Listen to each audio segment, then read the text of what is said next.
के अस्तित्व एवं आदर्शों की रक्षा, देश की सुरक्षा एवं अखंडता हेतु प्रतिबद्धता, यह आदित्य वाहिनी का उद्देश्य है। इसी राष्ट्रोत्कर्ष अभियान के अंतर्गत आदित्य वाहिनी इकाई कवर्धा के हम सभी सैनिक हैं, जो भारत को अति शीघ्र हिंदू राष्ट्र घोषित करने हेतु और गौ हत्या पूर्णतः बंद करने हेतु साप्ताहिक श्री हनुमान चालीसा पाठ प्रकल्प, राम नाम संकीर्तन प्रकल्प, यह दिव्य प्रकल्प हमारे द्वारा चलाया जाता है। आप सभी के समक्ष मैं कुछ अलग बात रखना चाहता हूं। इस पृथ्वी में जीव के कल्याण के लिए बहुत ही जीव जो है अधम योनि को प्राप्त हो जाते हैं। बहुत सारे जीव जो है अपने काल पूर्ण ना होने पर भी मृत्यु को प्राप्त हो जाते हैं। तो हम पर कृपा करके, हम जैसे जीव पर कृपा करके जितने ऋषि मुनियों ने विचार किया कि ऐसा क्या कार्य किया जाए जिससे जीव का उद्धार हो, जिससे जीव जो है सद्गति को प्राप्त हो, दुर्गति को प्राप्त हो। तो सभी ऋषि मुनियों द्वारा यह विचार करके कहा गया कि श्रीमद् भागवत ज्ञान यज्ञ सप्ताह ये मात्र ऐसा ग्रंथ है, ऐसा दिव्य ब्रह्मास्त्र है जिससे हम सद्गति को प्राप्त कर सकते हैं। इसीलिए आप देखे होंगे कि किसी भी के घर में अकाल मृत्यु होती है तो भागवत की कथा कराया जाता है। इसीलिए मैं आप सभी को अपनी गुरु परंपरा के बारे में बताना चाहता हूँ। हमारे सबसे प्रथम जो गुरुदेव भगवान है, गुरुदेव है हमारे सबसे प्रथम, वो श्रीमन नारायण भगवान है। उनके बाद जो हमारे गुरु हैं वो ब्रह्मा जी हैं। उनके बाद जो हमारे गुरु हैं वो ऋषि वशिष्ठ जी हैं। उनके बाद जो गुरुदेव हमारे हैं, ब्रह्मा जी के बाद वशिष्ठ जी, और वशिष्ठ जी के बाद हमारे पराशर जी, और पराशर जी के बाद जो हमारे गुरु हैं वो ऋषि वेद व्यास जी। यही व्यास जी जो है सबसे प्रथम ये भागवत का जो ज्ञान है वो श्रीमन नारायण भगवान के द्वारा ब्रह्मा जी को दिया गया। कितने श्लोक में? सिर्फ 4 श्लोक में। 4 श्लोक ब्रह्मा जी को दिया गया।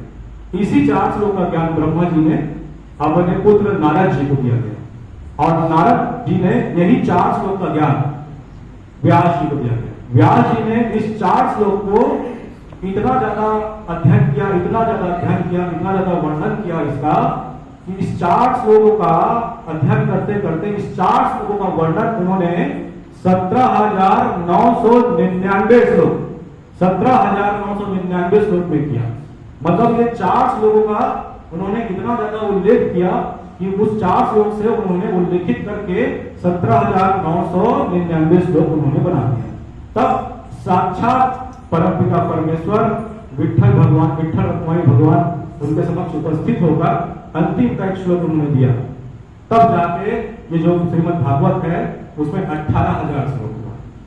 अब एक बात ध्यान रखेंगे सभी के सभी लोग कि किसी भी पाठ होता है, पुस्तक होता है, उसका जो कंक्लूजन होता है, मतलब उपसंहार बोलते हैं, मतलब उसको पढ़ने पर यह समझ में आ जाता है कि इतने मोटे ग्रंथ का सारांश क्या हो सकता है।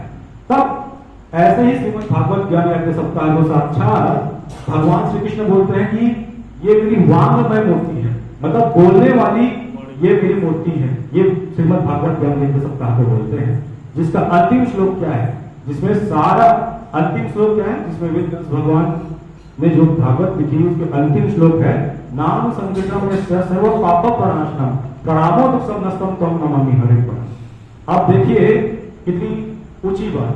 श्रीमद् भागवत में एक से कथा है, एक से श्लोक है, जिसमें एक श्लोक है। इस श्लोक का आप स्मरण करेंगे तो इसमें आपको सद्गति मिलनी है। कृष्णाय वासुदेवाय देवकी नंदनाय च नंद गोविंदाय नमः।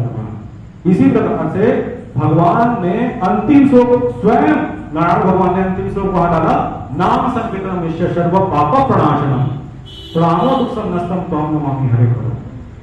18,000 श्लोक का अंतिम श्लोक ही नाम संकीर्तन करने के लिए भगवान ने क्यों कहा है जी? क्योंकि नाम संकीर्तन करने से आपके तीनों त्रैविक पापों का नाश हो जाता है और आपको श्री हरि के चरणों की प्राप्ति हो जाती है। इस श्लोक के महत्व को किसने जाना? इस श्लोक के महत्व को किसने समझा? इस श्लोक के महत्व को यदि सबसे सर्वाधिक किसी ने जाना तो हमारे नामदेव महाराज जी जाना, इसलिए उनका नाम नामदेव महाराज है। यहाँ इस मंच पर अत्यंत हर्ष की अनुभूति मुझे हो रही है, क्योंकि यहाँ नामदेव महाराज के ही कुटुंब के द्वारा आज यह दिव्य पावन प्रकल्प संपन्न किया गया। इसके लिए पूरे आदित्य वाहिनी के परिवार की तरफ से, पूरे नामदेव के परिवार के कुटुंब के लिए हम सर्वविध उत्कर्ष की कामना करते हैं। इस मंच से हम कामना करते हैं कि पूरे श्री नामदेव समाज का, उनके पूरे कुटुंब का कल्याण हो, ऐसी भावना हम यहाँ से करते हैं।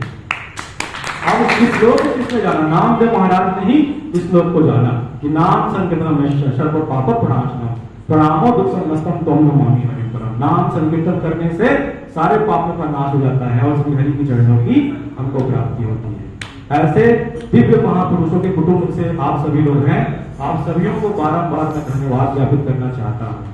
और अंतिम में मैं यह कहना चाहता हूँ कि सभी एक दूसरे के हित का चिंतन करें, विश्व का कल्याण हो, दुष्ट अपनी दुष्टता से निर्मुक्त होकर अच्छे कार्य में प्रवृत्त हो और हमारा मन और हमारी बुद्धि निष्काम भाव से सदानंद सर्वेश्वर प्रदान करने वाले श्री हरि के चरणों में निमग्न हो। यह कहकर मैं अपनी वाणी